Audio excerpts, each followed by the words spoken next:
Juste pour introduire ce quatrième épisode, Deus même que je sais Dieu qui vaut de loi et j'exerce ma représentativité sans partage car je connais, comme toi, mon cher Noël, Jean-Noël, et peut-être un peu moins, la législation dimensionnelle, la législation volumique qui régit l'univers et son ensemble. Donc, c'est parti. Hein, voilà, la balle est dans ton camp, mon cher Jean-Noël. Qu'est-ce que tu veux nous apporter dans la connaissance? Donc c'est vrai que le monde dans sa dimensionnalité, où effectivement on a la petite tortue pour nous rappeler cette réglementation. Oh, elle est Voilà, cette jolie. petite tortue, oui, parce que c'est la base. Comprendre qu'on est dans un univers qui est dimensionnel, où effectivement il y a des réglementations qui sont d'ordre dimensionnel. Je mesure telle hauteur, telle largeur, telle profondeur, je pèse. On est dans ce qu'on appelle donc le calibre. Voilà, le calibre. Voilà, le calibre, c'est le calibre, voilà, puisque c'est la mesure. Voilà, on est sur mesure.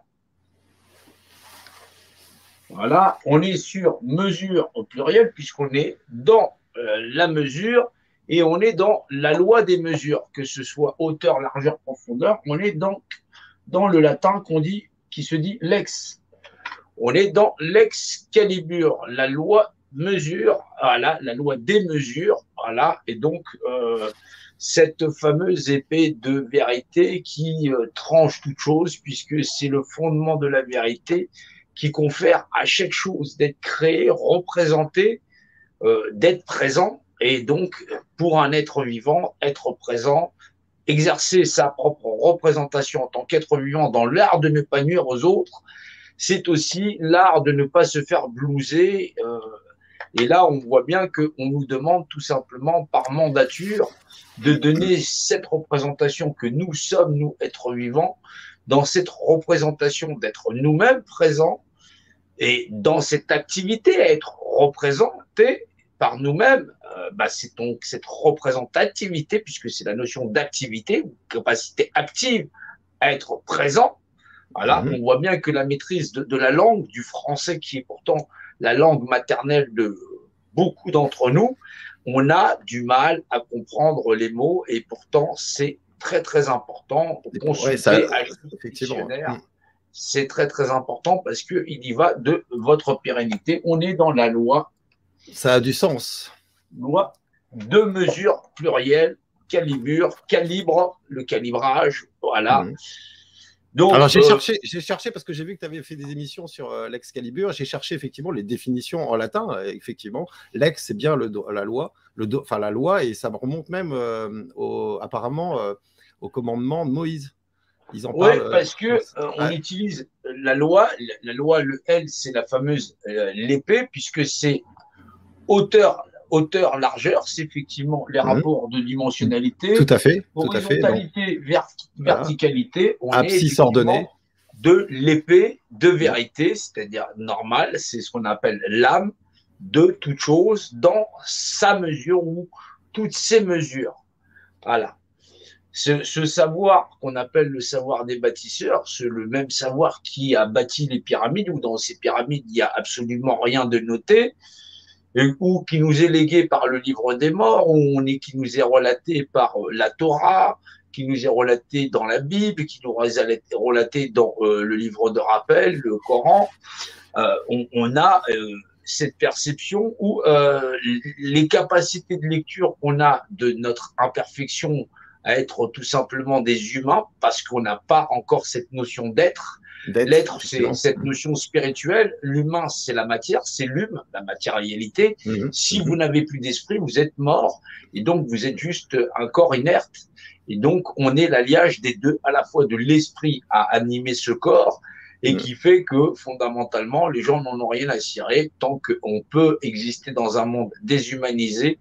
Chacun se pousse des coudes pour y faire sa place en pensant qu'on va pouvoir négocier avec un pouvoir en place le fait de pouvoir s'y faire une place alors qu'on n'en avait rien à cirer, qu'on allait prendre du pétrole, j'en passe et des meilleurs, dans des endroits aux confins de la Terre, ou que, en sortant de chez soi, on peut trouver un de nos congénères crever à même le sol, et là, ils sont des milliers à pouvoir mourir chaque année dans la rue en mode qu'on appellerait SDF. Ouais, et les gens qui les entourent s'habituent finalement à un tel scénario, puisqu'ils ont chaque jour, voilà, ils passent dans la rue, il y a des SDF partout, il y a des populations qui sont en exode dans ces rues. À Paris, on le sait, hein, aujourd'hui, les maraudes s'en occupent, mais voilà, hommes, femmes et ouais, enfants, les enfants ne sont pas épargnés. Ouais.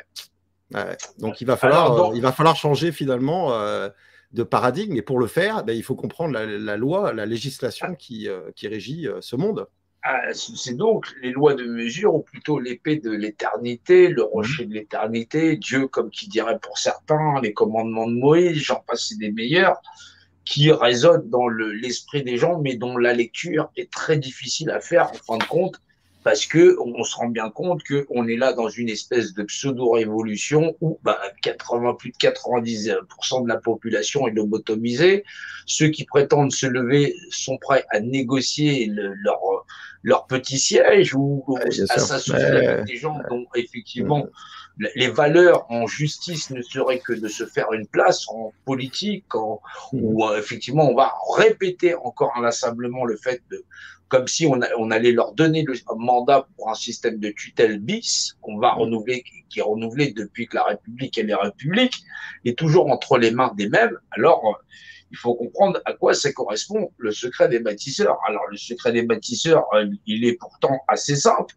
Voilà, on a les populations qui sont en caste sociale, on a ceux qui dirigent totalement le système en lui-même, et dans la notion, on a cette notion de légitime, réel, des êtres humains, les hommes, les femmes libres, vivants, conscients, voilà, possédant corps et âme. Donc, le corps, c'est l'humain, et l'âme, c'est l'esprit de conscience de ce corps.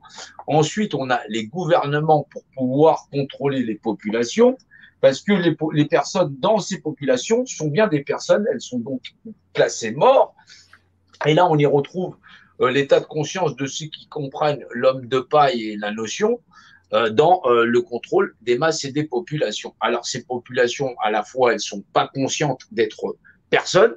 Là, on dit, voilà, vous êtes une personne, et les gens te disent, oui, oui, il y a personne qui sonne à la porte, je sais pas si tu vas ouvrir.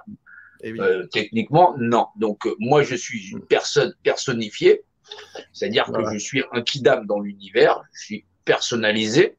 Voilà, j'existe dans le rapport de dimensionnalité, et au final, peu importe la notion de point de repère, c'est un point de repère par définition.